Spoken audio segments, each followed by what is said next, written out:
کشمیر کے ترال، سری نگر اور باقی کئی علاقوں میں آج حضرت امیر کبیر میر سید علی حمدانی رحمۃ اللہ علیہ کا سالانہ عرس عقیدت و احترام کے ساتھ منایا گیا۔ ادھر خانقاہ فیض پناہ ترال میں عرس پاک کے سلسلے میں شب قوانی اور درود و اذکار کی روح پرور مجالس کا اہتمام کیا گیا، جبکہ علماء دین نے حضرت امیر کبیر رحمۃ اللہ علیہ کی تعلیمات پر روشنی ڈالی۔ آج صبح نماز فجر اور ظہر کے بعد امیر کبیر رحمۃ اللہ علیہ کے تبرکات کی نشاندہی کی گئی، اس دوران لوگوں کی بڑی تعداد نے شرکت کی۔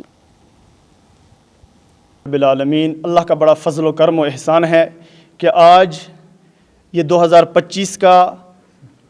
حضرت محسن کشمیر رحمۃ اللہ تعالیٰ علیہ کا 660واں سالہ عرس مبارک، جو آج پہلی مرتبہ جموں کشمیر وقف بورڈ کے زیر اہتمام بہترین اندازے کے ساتھ میں یہاں پر چل رہا ہے۔ جہاں تک کوثر صاحب آپ انتظام کی بات کر رہے ہیں تو الحمدللہ آج سے ایک ہفتہ قبل ہی ہمارے ایڈمنسٹریشن صاحب اور وقف بورڈ کی پوری ٹیم اور خصوصاً ترال یونٹ کی ٹیم نے دھن کے ساتھ لگن کے ساتھ یہاں پر جو انتظام اور اہتمام کیا، اس کا مشاہدہ آپ یہاں پر آئے ہوئے زائرین کی زبانی خود ملاحظہ کر سکتے ہیں۔ ادروائز ہم جہاں تک باقی خدامین اور جو کارکنان مختلف سماج کے طبقے سے یہاں پر آئے ہوئے تھے، جیسے JDC ترال ہے اور مختلف اداروں کی طالبات آئی تھی، فائر سروس تھی، اور اسی طریقے سے ہمارا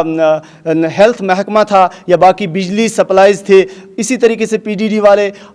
واٹر ورکس والے، تمام نے اپنی بہترین قربانی پیش کی آج کے دن پر، اور یہ کسی پر احسان نہیں رکھا، کیونکہ اس محسن کے احسان کے بدلے میں ہم ذرا برابر بھی اس کا احسان نہیں چکا سکتے ہیں۔